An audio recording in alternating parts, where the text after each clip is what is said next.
வணக்கம்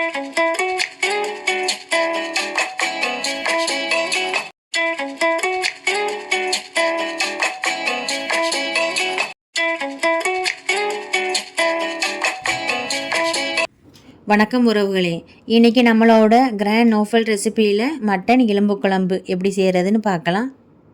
2 table spoon அளவு எண்ணெய் ஊற்றிக்கலாம். சின்ன பீஸ் பட்டை, 3 ஏலக்காய், 4 கிராம்பு, கல்பாசி சேர்த்துடலாம். ஒரு கைப்பிடி அளவுக்கு சின்ன வெங்காயம் கட் பண்ணி வச்சுருக்கேன். ஒரு பெரிய வெங்காயம் 100 கிராம் இருக்குது, நீளமாக கட் பண்ணியிருக்கேன். ரெண்டையும் சேர்த்துடலாம்.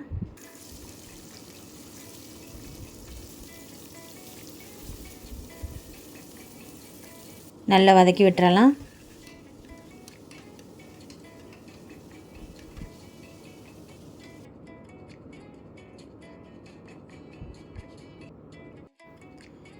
ரெண்டு டேபிள் ஸ்பூன் இஞ்சி பூண்டு பேஸ்ட்டு சேர்த்து தீயை மீடியமாக வச்சு பச்சை வாசனை போகிற வரைக்கும் வதக்கிக்கலாம்.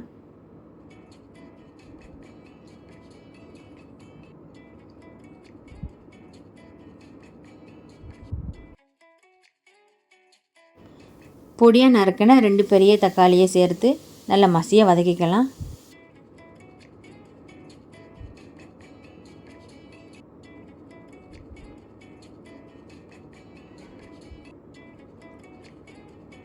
ஒன்றரை டீஸ்பூன் மிளகாய் பொடி சேர்த்து கலந்து விட்டுறலாம்.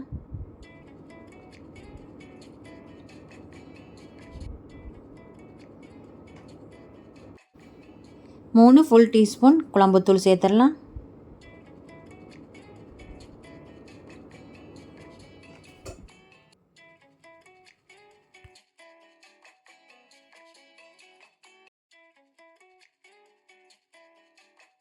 முக்கால் கிலோ எலும்பு கறியில் எலும்பில் கொஞ்சமாக கறி இருக்கிற மாதிரி எடுத்திருக்கேன்.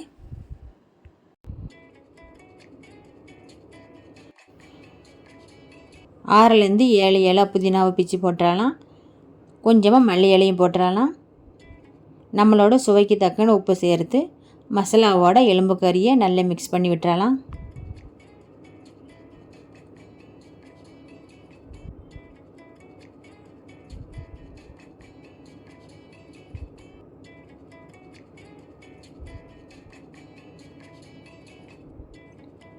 ரெண்டரை கப் 650 மில்லி தண்ணி ஊற்றிடலாம்.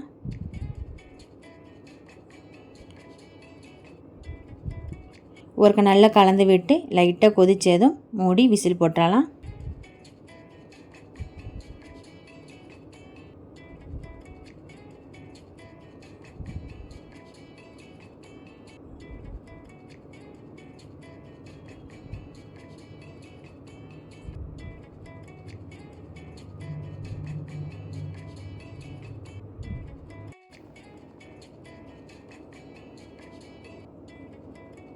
ஆறிலிருந்து 7 விசில் வர விட்டுறலாம்.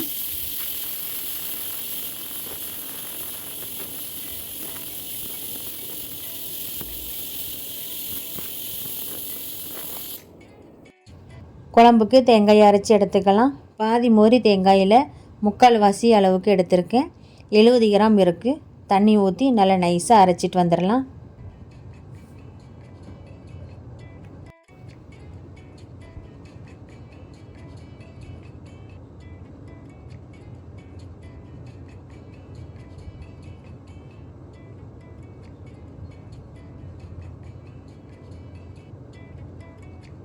எலும்பில் உள்ள கறி நல்லா வெந்துருச்சு.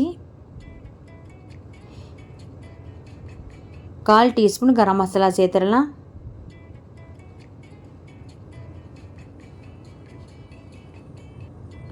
அரைச்சி வச்சுருந்த தேங்காய் சேர்த்துடலாம். கொஞ்சமாக தண்ணி ஊற்றி மிக்ஸி கப்பை நல்லா அலசி ஊற்றிடலாம். குழம்பு எந்த அளவு திக்காக வேணும்னு பார்த்து தண்ணி கூட குறைய ஊற்றிக்கோங்க.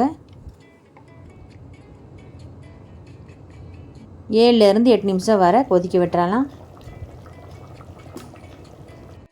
கொஞ்சமாக மல்லி இலை தூவிடலாம். இப்போ அடுப்பை ஆஃப் பண்ணிடலாம். ரொம்ப சுவையான மட்டன் எலும்பு குழம்பு ரெடி ஆயிடுச்சு. இதே மாதிரி நீங்களும் கண்டிப்பாக செஞ்சு பாருங்கள். இந்த வீடியோ உங்களுக்கு பிடிச்சிருந்தா லைக் பண்ணுங்கள், ஷேர் பண்ணுங்கள். நம்மளோட கிராண்ட் நோஃபல் ரெசிபிக்கு மறக்காமல் சப்ஸ்கிரைப் பண்ணுங்கள். நன்றி.